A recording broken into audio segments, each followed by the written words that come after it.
नमस्कार.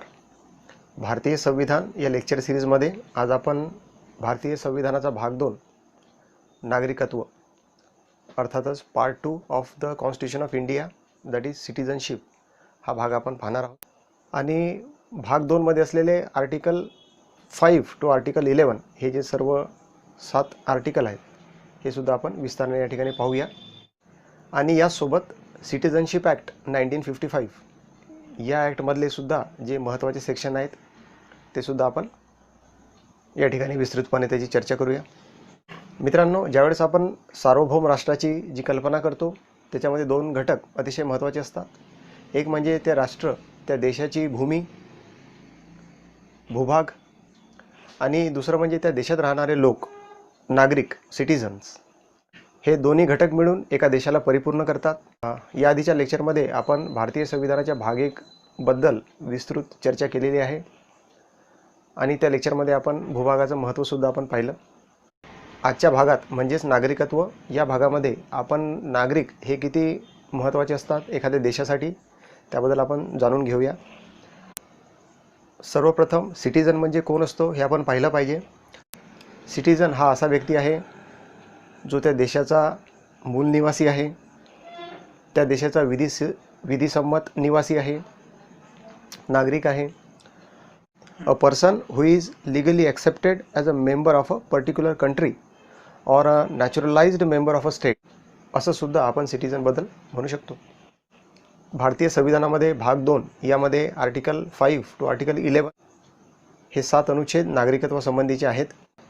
याच्यामध्ये आपल्याला आर्टिकल 5 ते 10 म्हणजेच आर्टिकल 5 टू 10 हे आपल्याला 26 जानेवारी 1950 या दिवसाची स्थिती नागरिकत्व या संदर्भात काय आहे हे दर्शवते.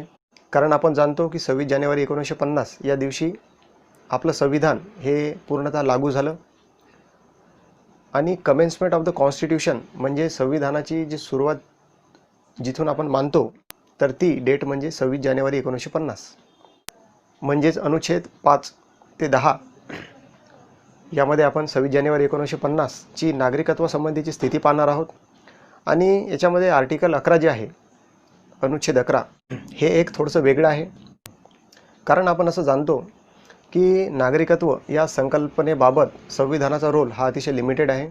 आणि आर्टिकल 11 आपल्याला असं सांगतं की 26 जानेवारी 1950 नंतर नागरिकत्वासंबंधी ज्याही काही गोष्टी असतील त्यांच्या संदर्भात कायदे करण्याचा अधिकार आणि त्या गोष्टी ठरवण्याचा अधिकार हा सर्वस्वी आपल्या पार्लमेंटला असेल, आपल्या संसदेला असेल. म्हणजे या ठिकाणी आपल्याला ठळकपणे असं म्हणता येईल की आर्टिकल 5 टू 10 हे कमेन्समेंट ऑफ द कॉन्स्टिट्यूशन अर्थात 26 जानेवारी 1950 इथपर्यंत मर्यादित आहेत. आणि त्याच्यानंतर आर्टिकल 11 हे आपल्याला सबसिक्वंट स्टेज म्हणजे पुढच्या येणाऱ्या ज्या काही गोष्टी असतील त्याच्याबद्दल आपल्याला ते सांगतं. म्हणजे नागरिकत्वासंबंधी ज्या भविष्यात येणाऱ्या ज्या काही गोष्टी असतील किंवा नागरिकत्वासंबंधी ज्या काही फॅक्ट्स आपल्याला निर्धारित करायच्या असतील ते भविष्यामध्ये सर्वस्वी आपलं पार्लमेंट, आपली संसद ते ठरवणार आणि तो आर्टिकल 11 नुसार पूर्ण आपण संसदेला तो अधिकार दिलेला आहे. आणि म्हणूनच संसदेने 1955 मध्ये सिटीजनशिप ॲक्ट पास केला आणि तो ॲक्ट 1955 पासून ताजतगायत बऱ्याचदा तो अमेंड झाला, त्याच्यामध्ये बरेचसे बदल करण्यात आले. आणि सिटीजनशिप ॲक्ट 1955 याच्यामध्ये जी शेवटची अमेंडमेंट झाली जी 2019 मध्ये झाली आणि ही अमेंडमेंट अतिशय वादग्रस्त अशी आहे.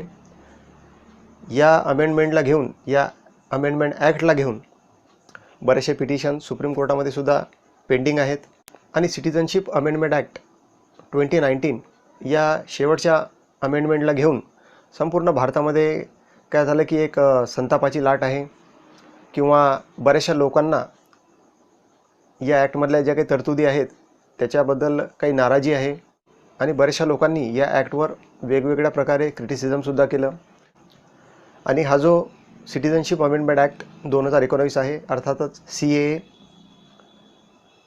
तसंच आसाममध्ये झालेला NRC आणि NRC पूर्ण भारतात होईल का यासंबंधीचं विश्लेषण आपण येणाऱ्या लेक्चरमध्ये करूया. मित्रांनो, नागरिकत्व ही अतिशय महत्त्वाची कन्सेप्ट आहे आणि एक जो इंडिव्हिज्युअल पर्सन आहे त्याच्यासाठी नागरिकत्व ही खूप महत्त्वाची आणि त्याच्या जीवनाशी निगडीत अशी गोष्ट आहे. एखाद्या देशाचे जे नागरिक असतात त्यांना काही विशिष्ट प्रिव्हिलेजेस असतात, त्यांना काही ॲडव्हान्टेजेस नागरिकत्वाच्या मार्फत त्यांना अवेलेबल असतात, उपलब्ध असतात, जे देशातील इतर व्यक्तींना नसतात. म्हणजेच जे विशेषाधिकार नागरिकांना असतात ते इतर व्यक्तींना ते विशेषाधिकार त्यांना उपलब्ध नसतात आणि म्हणूनसुद्धा याचं महत्त्व आहे.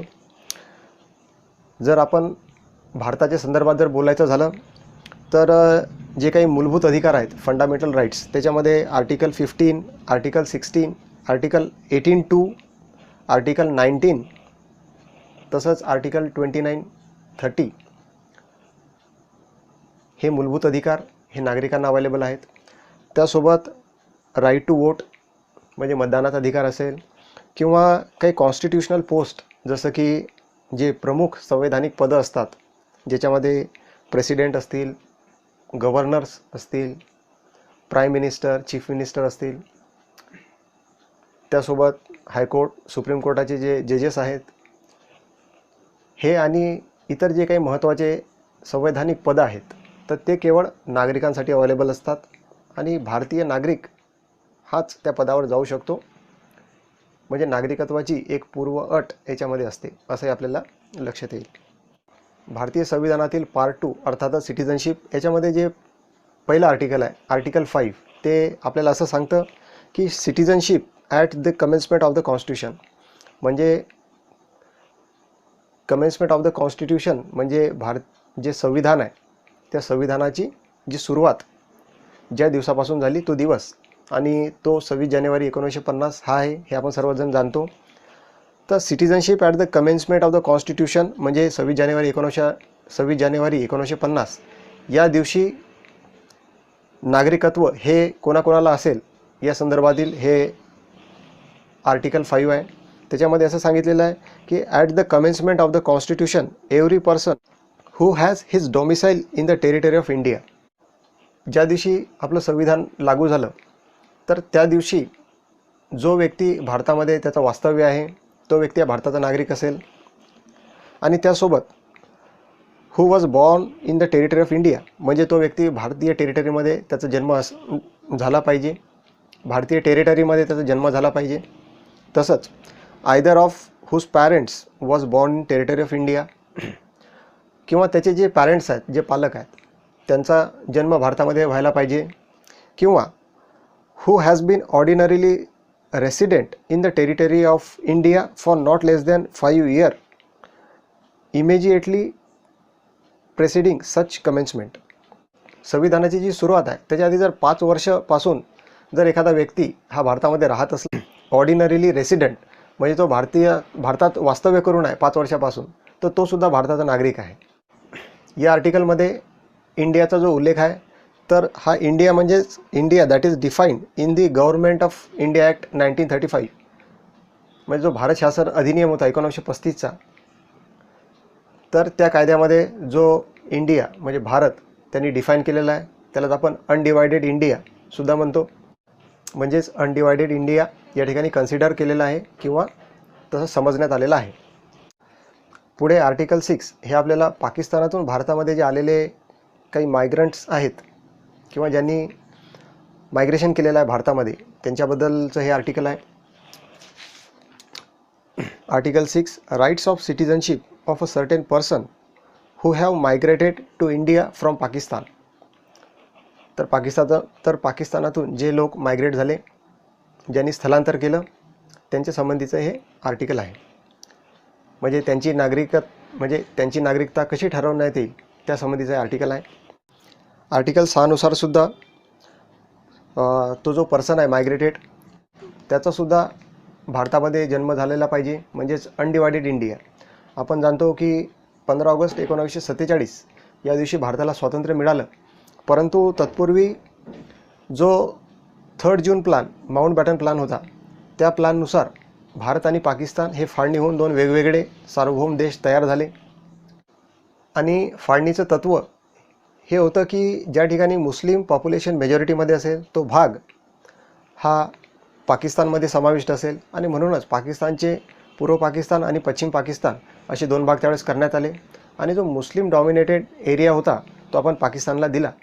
परंतु त्या ठिकाणी सुद्धा मुस्लिमेतर जे लोक होते त्यांची संख्यासुद्धा बरीच होती.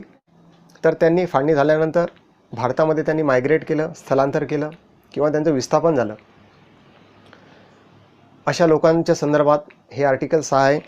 आणि म्हणून या ठिकाणी सुद्धा असाच उल्लेख आलेला आहे की हे व्यक्तीसुद्धा भारतामध्ये म्हणजे अनडिवायडेड इंडिया जो अखंड भारत आहे त्यामध्ये त्यांचा जन्म झालेला असावा.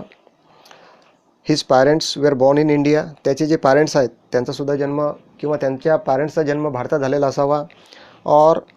Or his grand parents were born in India, किंवा त्यांचे जे काही ग्रँड पॅरेंट्स आहेत त्यापैकी कुणाचा तरी जन्म हा भारतात झालेला असावा. अशा व्यक्तींना आपण जे आहे भारताचं नागरिकत्व त्यांना देऊ शकतो. हे आपल्याला आर्टिकल 6 सांगतं. मित्रांनो, या आर्टिकलमध्ये एक महत्त्वाची डेट दिलेली आहे, ती म्हणजे 19 जुलै 1948. म्हणजे जे मायग्रेशन आहे जे फाळणीनंतर भारतामध्ये झालं, परंतु जे लोक 19 जुलै 1948 या डेटच्या आधी भारतामध्ये स्थलांतर करून आले ते भारताचे नागरिक असतील आणि जे या तारखेनंतर भारतामध्ये येतील त्यांना कमीत कमी 6 महिन्याचं वास्तव्य भारतात करावं लागेल आणि त्यासोबत त्यांना रजिस्ट्रेशन फॉर्मसुद्धा एक भरून द्यावं लागेल. म्हणजेच त्यांना एक ॲप्लिकेशन त्यांना करावं लागेल नागरिकत्वासाठीचं. ही डेट याच्यासाठी महत्त्वाची आहे कारण की याच दिवशी दोन्ही देशांनी एक परमिट सिस्टीम सुरू केली होती की या दिवसानंतर जो कोणी विस्थापन करेल, मायग्रेशन करेल, त्यांना एक परमिट त्याला घ्यावं लागेल आणि म्हणून ही डेट अतिशय महत्त्वाची आहे. पुढे आर्टिकल 7 हे रिव्हर्स मायग्रेशन याच्या संबंधीचं आहे. म्हणजे भारतातून पाकिस्तान गेलेले, म्हणजेच भारतातून पाकिस्तानात गेलेले जे लोक आहेत आणि ते परत भारतात आले तर त्यांना नागरिकत्व कसं देता येईल किंवा त्यांच्यासाठी काय प्रोव्हिजन्स असतील हे त्यासंबंधीचं आर्टिकल आहे, आर्टिकल 7. आर्टिकल 7मध्ये असं सांगितलेलं आहे की जे लोक 1 मार्च 1947 या दिवसानंतर मायग्रेट होतील किंवा या दिवसानंतर ते पाकिस्तानात जातील तर ते भारताचे नागरिक असणार नाहीत. They will not be citizen of India. परंतु ते त्याच्यानंतर भारतात आले आणि त्यांना परमनंट रिटर्न म्हणजे त्यांना कायमस्वरूपी भारतामध्ये वास्तव्य करायचं आहे तर त्यांना जे आपण आधी पाहिलं की 19 जुलै 1948 या दिवसानंतर जे येतील त्यांना जे 6 महिन्याचं वास्तव्य करावं लागणार आणि एक रजिस्ट्रेशन त्यांना फिलअप करावं लागणार, म्हणजे त्यांना एक तो ॲप्लिकेशन करावं लागणार नागरिकत्वासाठी. तर यातसुद्धा ही प्रोव्हिजन आहे. आणि जी रजिस्ट्रेशनची जी प्रक्रिया आहे ती आपल्याला आर्टिकल 8मध्ये आपल्याला दिसून येईल. That is article 8 deals with the registration. त्याच्यामध्ये असं सांगितलेलं आहे की म्हणजे जो कोणी व्यक्ती भारतामध्ये नागरिकत्वासाठी ॲप्लिकेशन करेल, he was born in India, एक तर तो व्यक्ती अनडिवायडेड इंडियामध्ये जन्म असावा, or either his parents born in India or his grand parents born in India. तर यांचा जो जन्म आहे तो भारतामध्ये म्हणजे अनडिवायडेड इंडिया याच्यामध्ये त्यांचा तो जन्म असायला पाहिजे. तर त्यांनी ते रजिस्ट्रेशन जे आहे ते कॉन्स्युलर रिप्रेझेंटेटिव्ह ऑफ इंडिया यांच्याकडे ते रजिस्ट्रेशन त्यांनी करावं. तर रजिस्ट्रेशनमार्फतसुद्धा त्यांना नागरिकत्व देण्यात येईल. पुढे आर्टिकल 9 हे जे भारताचे नागरिक नाहीत त्यांच्याबद्दल सांगतं. म्हणजेच the person voluntarily acquiring a citizenship of a foreign state not to be a citizen. म्हणजेच जे लोक दुसऱ्या कोणत्या देशाची नागरिकता व्हॉलेंटरीली अक्वायर करतात किंवा घेतात, स्वीकारतात, तर ते भारताचे नागरिक नसतील. कारण भारतामध्ये आपण पाहिलं की एकल नागरिकता, सिंगल सिटिझनशिप ही कन्सेप्ट आहे. याआधी आपण salient features of the constitution यावर एक विस्तृत लेक्चर बनवलं होतं. त्यामध्ये आपण पाहिलं की एकल नागरिकता म्हणजे सिंगल सिटिझनशिप हा सुद्धा आपल्या संविधानाचा एक विशेष घटक आहे. आणि म्हणून जे व्यक्ती दुसऱ्या देशाचं नागरिकत्व स्वीकारतात त्याच दिवसापासून ते भारताचे नागरिक नसणार. पुढे आर्टिकल 10 आपल्याला असं सांगतं की continuance of the rights of citizenship, म्हणजे नागरिकत्वाचे जे अधिकार आहेत ते अबाधित राहतील.